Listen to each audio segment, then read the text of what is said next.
The Lakers look to even the series tonight in Game 2 of their semifinal showdown with the Oklahoma City Thunder. LeBron coming off a 27-point performance in Game 1. He got some help from Rui Hachimura, who continued his impressive postseason play, finishing with 18 points. And heading into tonight's Game 2, the spotlight is on Austin Reeves, who looked to bounce back after struggling in the opener, scoring 8 points on 3 for 16 shooting. Tip-off in OKC coming up in 1 hour. Hello and welcome to Access Sportsnet. Lakers brought to you by Mercury Insurance. Chris McGee, Derek Fisher, Big Game James Worthy, and of course Mike Trudell. We'll hear from him in a moment. In OKC. Fish, how we doing? Congrats, by the way, the new radio show starting in the mornings. Thank you, Geet. Inspired, you know what I mean, by all your jobs and all the work that you put in over the years. Day one, I'll be up at 5:55, get the coffee, and be ready for 6 a.m. Yeah, right. You played on replay, right? We could always for sure. No, thank you, though, bro. I appreciate it. Yeah. Need to make sure you guys get on, too. I'd love to do it. Appreciate it. Let's kick it off here. The Thunder are the 64-win 1 seed, and they are the defending champs. So we know they are a good team, but the numbers show just how much the Lakers have struggled against OKC in 5 games so far this season. 4 regular and 1 playoff. Almost every major offensive statistic down against the Thunder. Points, field goals, 3-pointers, assists. The only thing trending up is turnovers, which are exactly 3 a game over the Lakers' average. So Game 2 tonight. Lakers have not beaten this OKC team all year. They keep it close until late third Game 1. James, what are some of the positives that you've taken away kind of now that you've thought about it over the last 48 hours? I can only go back to the last game, where I thought there were some positives there.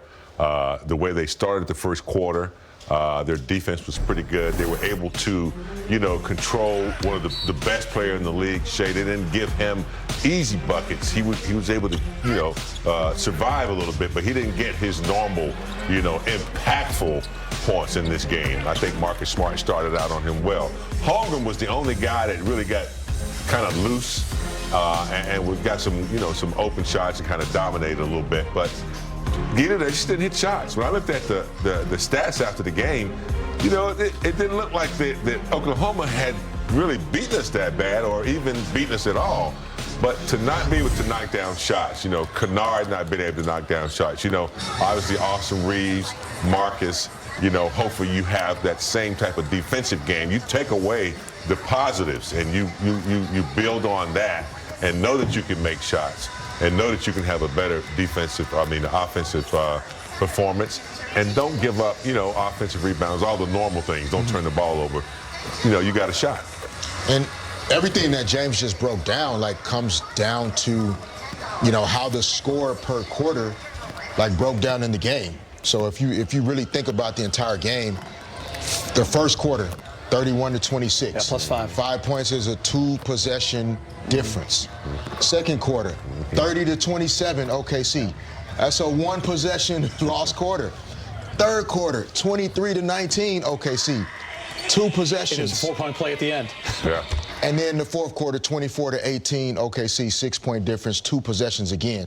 So 7 basically total possessions almost difference in a game. The Lakers turned the ball over 17 times. Wow. Cut that to 10, right? Austin makes 2 more shots. He doesn't have to go 12 for 16, 5 for 16. Get to the free throw line a couple more times instead of just twice.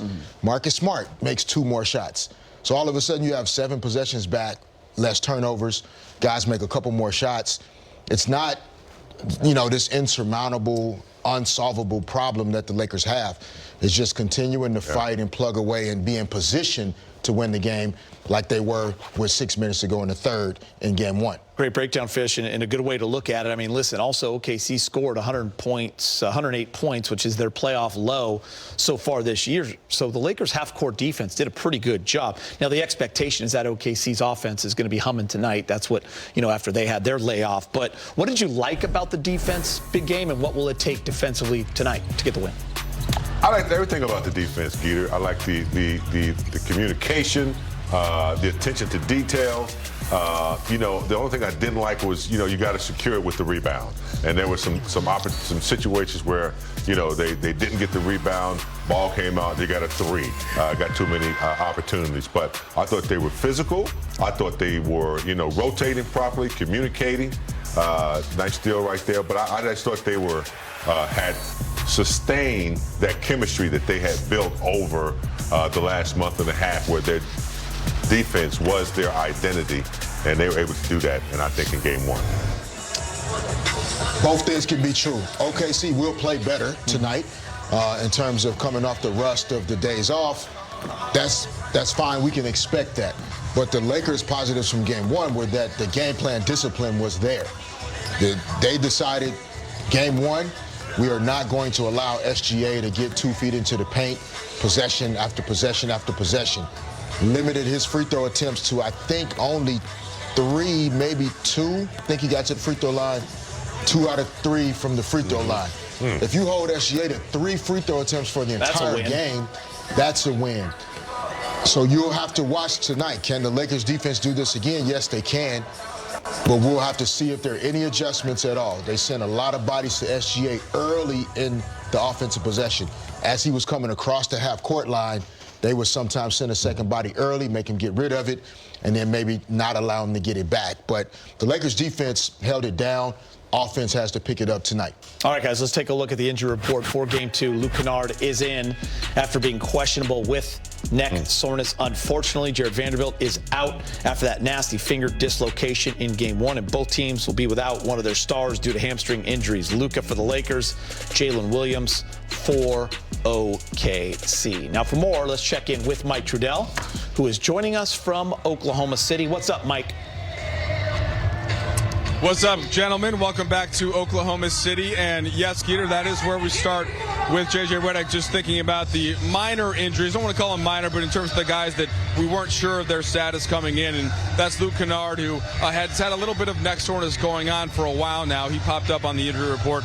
And then we all saw the painful injury suffered by Jared Vanderbilt. So we start there and then get into whether or not JJ is going to play an 8-man rotation, which essentially would be without replacing the minutes that Vanderbilt typically plays, or if he's going to call somebody else in and continue to play 9. So here's JJ on those topics and more.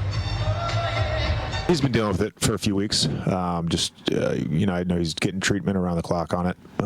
Just feeling a little better after today.